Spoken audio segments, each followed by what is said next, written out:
Moin Leute, ich möchte euch heute gerne 5 Düfte vorstellen, die sich meiner Meinung nach ideal dafür eignen, wenn man durch die Clubs zieht oder in einer Bar verweilt. Ich habe es tatsächlich auch so kategorisiert. Das heißt, in diesem Video zeige ich euch 3 Clubdüfte und 2 Düfte, die ich eben gerne trage, wenn ich in eine Bar gehe. Bevor ich jetzt mit Layton von Parfums de Marly loslege, nochmal etwas ganz Allgemeines. Diese Kategorisierung ist natürlich relativ. Tragt einfach das, was ihr möchtet und womit ihr euch wohlfühlt. Das ist viel wichtiger als irgendeine Kategorisierung. Ich finde aber trotzdem, dass es eben Düfte gibt, die sich für die eine Situation besser eignen als für eine andere Situation. Und das möchte ich euch heute in diesem Video präsentieren. So, nun legen wir aber, wie gesagt, mit Layton los. Es ist eines der beliebtesten Parfums der Marke. Was haben wir hier? Also im Prinzip haben wir schon einen recht süßen, aber zugleich auch würzig und leicht fruchtigen Duft. Die Kopfnote ist richtig schön frisch und fruchtig. Hier steht vor allem der Apfel im Fokus. Durch Bergamotto und Mandarine bekommen wir aber auch leicht frische und zitrische Duftnoten. Und wir bekommen auch zeitgleich durch den Lavendel eine tolle Aromatik. Im weiteren Duftverlauf werden diverse blumige Noten angegeben. Da bin ich aber ganz ehrlich, das sind für mich eher so beiläufige Duftnoten, die einfach nur so ganz leicht und subtil im Hintergrund mitschwingen. Im Drydown wird der Duft dann immer süßer, da kommt die Vanille immer mehr heraus und dann bekommt Layton auch eine holzige Basis. Ich nehme da vor allem relativ viel Sandelholz wahr und das Ganze behält auch immer eine gewisse Würze. Wir haben hier nämlich auch noch Kardamom und rosa Pfeffer. Bei der Haltbarkeit hört man ganz unterschiedliche Dinge, was mitunter natürlich auch den diversen Reformulierungen geschuldet ist. Ich muss ganz ehrlich sagen, dass mein Batch so circa 9 Stunden hält, was super gut ist für den Club, also für einen langen Abend. Es ist sowieso eine DNA, die meiner Meinung nach eben gut in den Club passt. Würzig, süß, man wird ganz positiv vom Umfeld wahrgenommen. Ich trage Layton tatsächlich mittlerweile nur noch sehr, sehr selten, aber wenn ich mal feiern gehe, dann finde ich Layton wirklich dafür gut geeignet. Weiter geht es mit Niloufer von der Marke Nilafar du Nil. Diesen Duft habe ich erst kürzlich sehr ausführlich vorgestellt. Das Review blende ich euch einmal hier oben rechts ein. Der Parfümeur des Duftes ist übrigens Christian Carbonell. Ich finde diesen Duft großartig und Niloufer erinnert mich immer an Givenchy Paille. Das war vor über 20 Jahren einer meiner Lieblingsdüfte. Das hat natürlich auch etwas Nostalgisches für mich. Was haben wir hier? Im Prinzip haben wir einen recht komplexen Duft. Der Start ist durch Bergamotte, Minze und Zitrone richtig schön frisch und eben leicht minzig. Im weiteren Duftverlauf wird die DNA dann tatsächlich leicht fougère-artig. Hier kommt vor allem der Lavendel recht intensiv heraus. Durch Zimt haben wir dann auch wieder so eine würzig-orientalische Note. Und im Drydown wandelt sich das Ganze hin zu einem leicht gourmandigen Duft. Hier haben wir nämlich Mandel, Haselnuss, Tonkabohne und auch Vanille. Und trotzdem ist es für mich kein typisch fougère-artiger Duft und eben auch kein gourmandiger Duft. Es ist irgendwie alles zusammen und perfekt aufeinander abgestimmt. Eine wirklich interessante Duftentwicklung. Es ist auf jeden Fall eine recht süße DNA. Das solltet ihr wissen. Aber ich finde trotzdem, dass der Duft durch eben Minze und zum Beispiel auch Lavendel immer eine angenehme Frische und auch eine angenehme Aromatik behält. Und mich erinnert der Duft auch immer so ein bisschen an Pegasus von Parfums de Marly, weil wir hier durch Mandel und Haselnuss auch so einen leicht nussigen Drydown haben.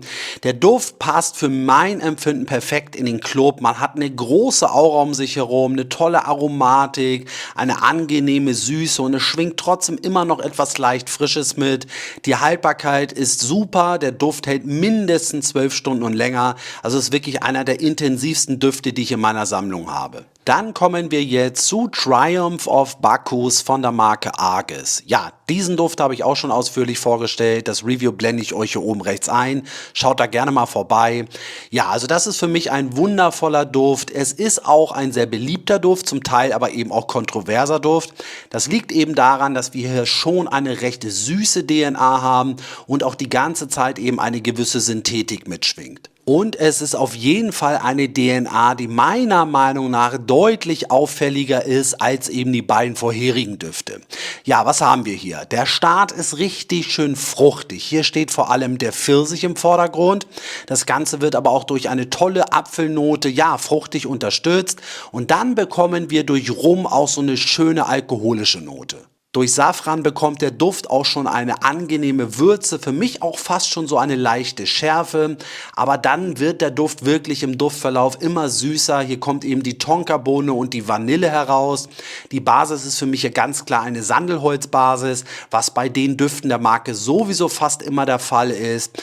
Und durch Tabak bekommen wir im Dry Down eben wieder so eine schöne, würzige, leicht rauchige Note. Die Haltbarkeit ist mit ca. 9 Stunden auf meiner Haut richtig gut. Auch da liest man ganz unterschiedliche Dinge. Das zeigt aber eben wieder, wie unterschiedlich wir Düfte wahrnehmen und dass jede Haut natürlich auch anders ist. Ja, und ich trage diesen Duft wirklich super gerne. Ich finde einfach, dass diese süße, leicht alkoholische und fruchtige DNA einfach perfekt passt, wenn man abends unterwegs ist. So, und jetzt kommen wir zur Rouge Smoking von BDK Parfums. Ja, einige wird es wahrscheinlich wundern. Es ist tatsächlich auch ein Frauenduft, zumindest wird er als solches angegeben, was ich aber auch nicht nachvollziehen kann. Für mich ist das ganz klar ein Unisex-Duft. Aber diese Kategorisierung ist sowieso immer nur Marketing. Ich ziehe jetzt mal ganz kurz den Vergleich zu Lost Cherry, weil wir hier 2 Kirschdüfte haben. Lost Cherry zum Beispiel ist ein Unisex-Duft und ich persönlich finde jetzt nicht, dass Rouge Smoking femininer ist als eben Lost Cherry. So, jetzt kommen wir aber einmal zu der DNA und wie ich eben schon sagte, für mich ist es primär ein Kirschduft und das merkt man eigentlich auch von der ersten Sekunde an. Hier dominiert sofort die Kirsche. Wir haben zwar noch ganz kurz eine leichte Erfrischung und eine leichte Würze durch Bergamotte und durch Pfeffer, aber die Kirsche ist hier ganz klar der Mainplayer. Im weiteren Duftverlauf kommt für mich der zweite Mainplayer ins Spiel, nämlich das ist die Vanille.